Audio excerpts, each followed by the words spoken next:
Hello नमस्ते साथीहरू, म हुँ मनोज कार्की र आज पनि म नेपाल राष्ट्र बैंकका निर्देशनहरू अर्थात् एनआरबी डाइरेक्टिभसँग सम्बन्धित एमसीक्यू संग्रहको भाग 14 लिएर उपस्थित भएको छु र आशा छ तपाईहरुको निम्ति मैले लिएर आएको यो एमसीक्यू निकै नै लाभदायक हुनेछ, चाहे तपाईहरुको एक्जामको प्रिपरेसनको लागि होस् या दैनिक बैंकिङ कार्यको सिलसिलामा आउने सन्देह क्लियर गर्न होस्।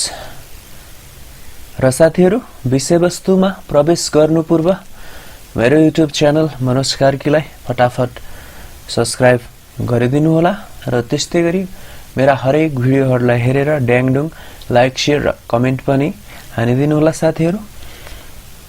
र यति भनिसकेपछि साथीहरु प्रवेश गरौं आजको हाम्रो प्रश्न उत्तरको सिलसिला तर्फ। र यसै सिलसिलामा पहिलो प्रश्न रहेको छ, रु 2 अर्ब वा सो भन्दा बढी रकमको बहुबैंकिङ कर्जा उपभोग गर्ने गरिरहेका ऋणीहरूको कर्जा सहवित्तीकरण कर्जामा परिणत गर्नु पर्नेछ भन्ने व्यवस्था कुन कुन अवस्थामा लागू हुँदैन?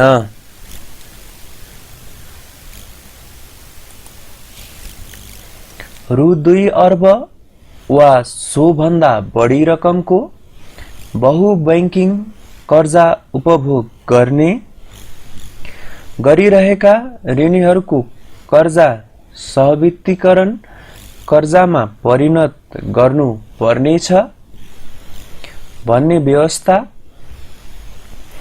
कुन कुन अवस्थामा लागू हुने छैन? र यसको सही जवाफ हो साथीहरु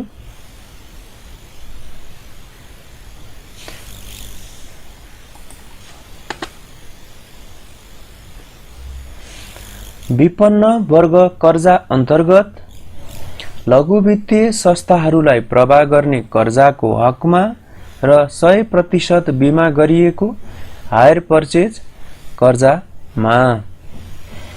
विपन्न वर्ग कर्जा अन्तर्गत लघु वित्तीय संस्थाहरूलाई प्रवाह गर्ने कर्जाको हकमा र 100% बीमा गरिएको हायर पर्चेज कर्जामा।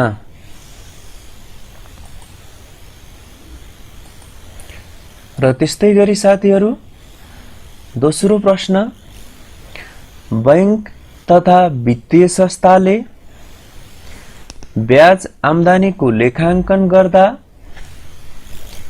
के बमोजिम गर्नु पर्नेछ? बैंक तथा वित्तीय संस्थाले ब्याज आम्दानीको लेखांकन गर्दा के बमोजिम गर्नु पर्नेछ?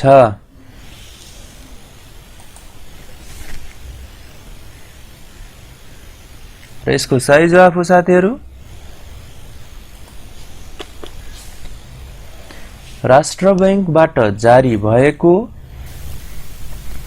Guideline on recognition of interest income 2019। राष्ट्र बैंकबाट जारी भएको guideline on recognition of interest income 2019 बमोजिम गर्नु पर्नेछ।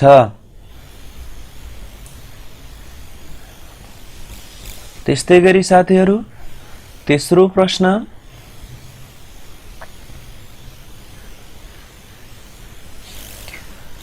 व्यावसायिक कृषि तथा पशुपालन, साना तथा मझौला व्यवसाय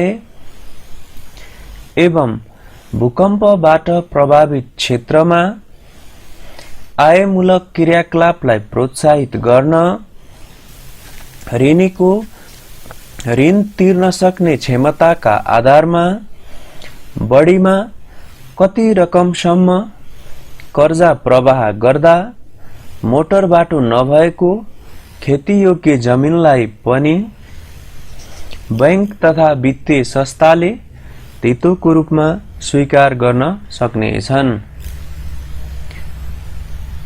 व्यावसायिक कृषि तथा पशुपालन, साना तथा मझौला व्यवसाय एवं भूकम्पबाट प्रभावित क्षेत्रमा आयमूलक क्रियाकलापलाई प्रोत्साहित गर्न ऋणीको ऋण तिर्न सक्ने क्षमताका आधारमा बढीमा कति रकमसम्म कर्जा प्रवाह गर्दा मोटर बाटो नभएको खेतीयोग्य जमिनलाई पनि बैंक तथा वित्तीय संस्थाले धितोको रूपमा स्वीकार गर्न सक्नेछ।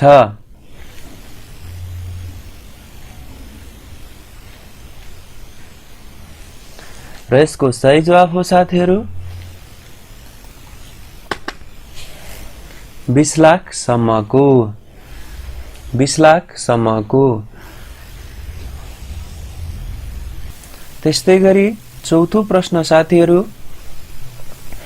इजाजत पत्र प्राप्त संस्थाले रु 2 करोडसम्मको खाद्यान्न उत्पादन, पशुपन्छी, मत्स्यपालन, निर्यातजन्य उद्योग, हस्तकला तथा सिपमूलक व्यवसाय, उद्यम व्यवसाय र 100% स्वदेशी कच्चा पदार्थमा आधारित उत्पादनमूलक उद्योग सञ्चालनका लागि कर्जा प्रवाह गर्दा आधार दरमा कति प्रतिशतसम्म मात्र थप गरी ऋणको ब्याज तोक्नु पर्नेछ। इजाजत प्राप्त संस्थाले रु 2 करोडसम्मको खाद्यान्न उत्पादन, पशुपन्छी, मत्स्यपालन, निर्यातजन्य उद्योग, हस्तकला तथा सिपमूलक व्यवसाय, उद्यम व्यवसाय र 100% स्वदेशी कच्चा पदार्थमा आधारित उत्पादनमूलक उद्योग सञ्चालनका लागि कर्जा प्रवाह गर्दा आधार दरमा कति प्रतिशतसम्म मात्र थप गरी ऋणको ब्याज तोक्नु पर्नेछ। र यसको सही जवाफ हो साथीहरू 2% सम्म। 2% सम्म। त्यस्तै गरी पाँचौं प्रश्न साथीहरू, खाद्यान्न उत्पादन, पशुपन्छी, मत्स्यपालन, निर्यातजन्य उद्योग, हस्तकला तथा सिपमूलक व्यवसाय, उद्यम व्यवसाय र 100% स्वदेशी कच्चा पदार्थमा आधारित उत्पादनमूलक उद्योग सञ्चालनका लागि कति रकमसम्मका कर्जा प्रवाह गर्दा मोटर बाटो नभएको खेतीयोग्य जमिनलाई पनि बैंक वा वित्तीय संस्थाले धितोको रूपमा स्वीकार गर्न सक्नेछ। खाद्यान्न उत्पादन, पशुपन्छी, मत्स्यपालन, निर्यातजन्य उद्योग, हस्तकला तथा सिपमूलक व्यवसाय, उद्यम व्यवसाय र 100% स्वदेशी कच्चा पदार्थमा आधारित उत्पादनमूलक उद्योग सञ्चालनका लागि कति रकमसम्मका कर्जा प्रवाह गर्दा मोटर बाटो नभएको खेतीयोग्य जमिनलाई पनि बैंक तथा वित्तीय संस्थाले धितोको रूपमा स्वीकार गर्न सक्नेछ।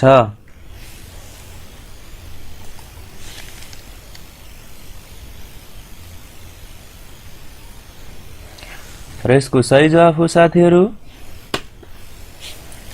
रु 20 लाख सम्मका रु 20 लाख सम्मका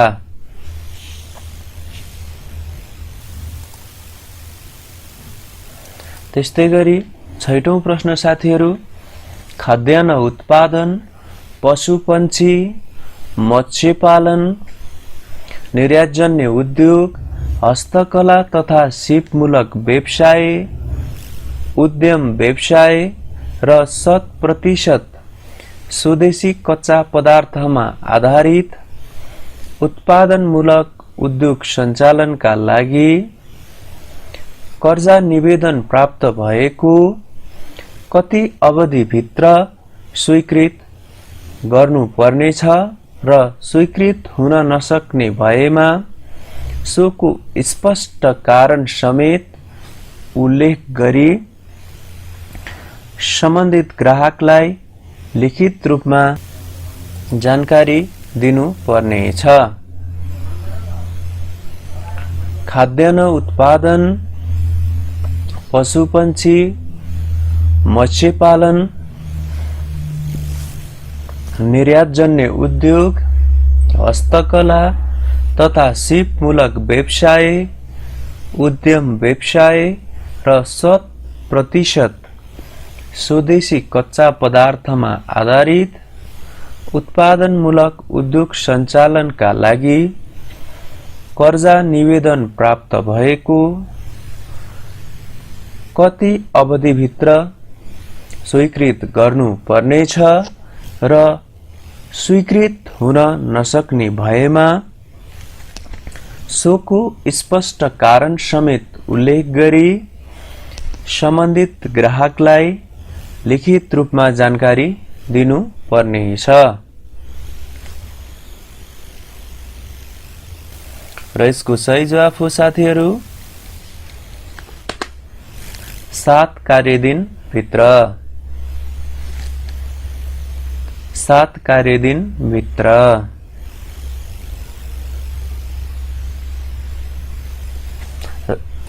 र यसै गरी 7औं प्रश्न साथीहरू विद्युत आयोजना निर्माण गरी विद्युत निर्यात गर्न सुरु गरेका परियोजनामा प्रवाहित कर्जालाई निर्यात सुरु गरेको कति अवधिसम्म आधार दरमा 1% बिन्दुसम्म मात्र थप गरी कर्जा प्रदान गर्नुपर्नेछ। विद्युत आयोजना निर्माण गरी विद्युत निर्यात गर्न सुरु गरेका परियोजनामा प्रवाहित कर्जालाई निर्यात सुरु गरेको कति अवधिसम्म आधार दरमा 1% बिन्दुसम्म मात्र थप गरी कर्जा प्रदान गर्नुपर्नेछ। र यसको सही जवाफ हो साथीहरू 5 वर्षसम्म 5 वर्षसम्म। त्यस्तै गरी 8औं प्रश्न साथीहरू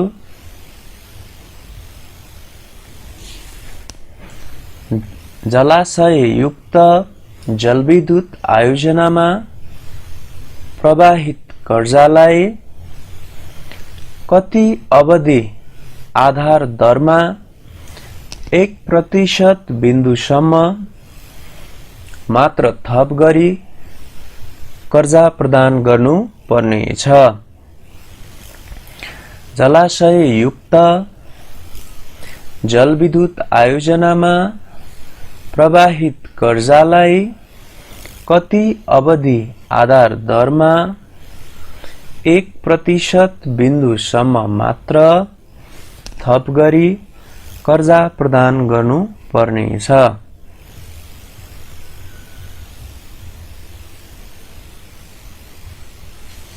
र यसको सही जवाफ हो साथीहरू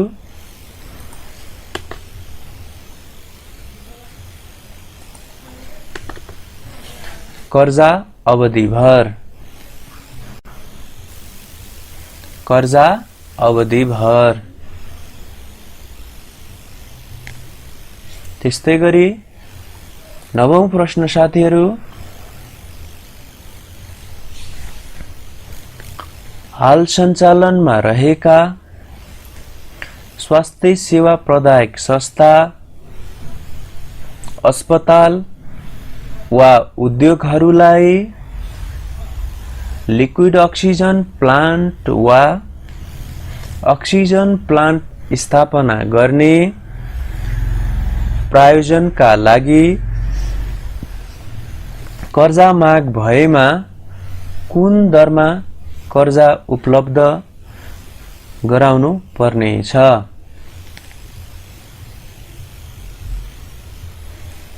हाल सञ्चालनमा रहेका स्वास्थ्य सेवा प्रदायक संस्था, अस्पताल वा उद्योगहरूलाई लिक्विड अक्सिजन प्लान्ट वा अक्सिजन प्लान्ट स्थापना गर्ने प्रायोजनका लागि कर्जा माग भएमा कुन दरमा कर्जा उपलब्ध गराउनु पर्नेछ?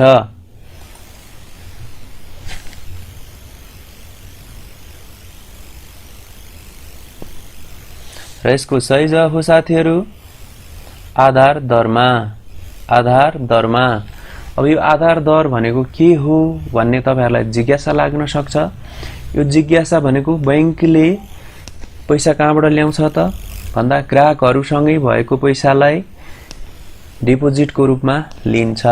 भन्नुको मतलब डिपोजिट किन्छ।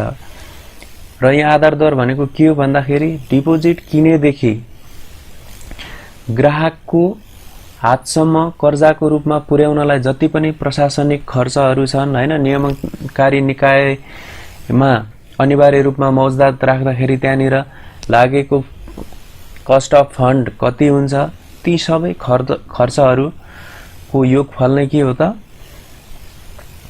आधार दर। त्यो ऋणको रूपमा ग्राहकको हातसम्म पुर्याउनलाई जति खर्च लागेको हुन्छ त्यसलाई नै के भनिन्छ त आधार दर भनिन्छ। यसको बारेमा हामी अर्को प्रश्नमा पनि विस्तृत रूपमा छलफल गर्ने छौं। त्यस्तै गरी 10औं प्रश्न साथीहरु,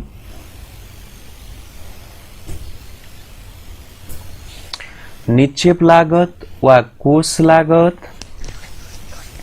अनिवार्य मौजदात लागत प्रतिशत, वैधानिक तरलता लागत प्रतिशत, सञ्चालन लागत प्रतिशतको योगफललाई के भनिन्छ? निक्षेप लागत वा कोष लागत, अनिवार्य मौजदात लागत प्रतिशत, वैधानिक तरलता लागत प्रतिशत, सञ्चालन लागत प्रतिशतको योगफललाई के भनिन्छ? र यो प्रश्नमा पनि केही नबुझ्ने शब्दहरु छन्, त्यसलाई ध्यान दिऊ साथीहरु। निक्षेप लागत वा कोष लागत भनेको छ यो के हो भन्दाखेरि साथीहरु, जुन डिपोजिटकर्ताले बैंकमा पैसा राखे बापत बैंकले दिने ब्याज दर हुन्छ नि, त्यसलाई निक्षेप लागत वा कोष लागत भनिन्छ। अनिवार्य मौजदात लागत प्रतिशत भनेको मतलब राष्ट्र बैंकमा बैंक तथा वित्तीय संस्थाले अनिवार्य रूपमा केही रकम राख्नुपर्ने हुन्छ र सो बापत पनि बैंकले कति खर्च गरेको छ त्यो पैसा पनि कहीँबाट आएको त त्यो पैसा पनि कहीँबाट फ्रीमा त आएको हुँदैन।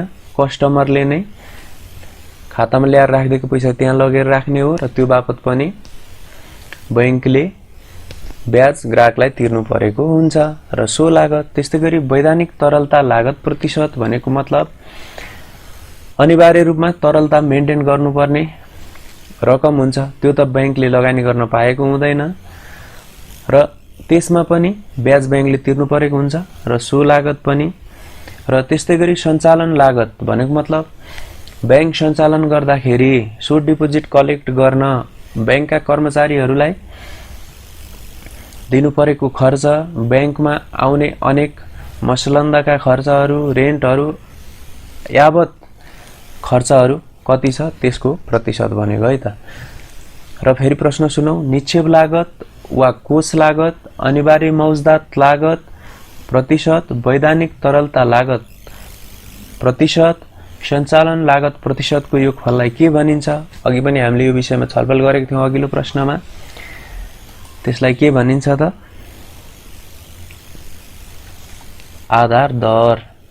आधार दर र आधार दर भनेको के हो भन्दा के भन्ने बुझ्नुपर्छ भने त्यो फन्ड कलेक्ट गरेर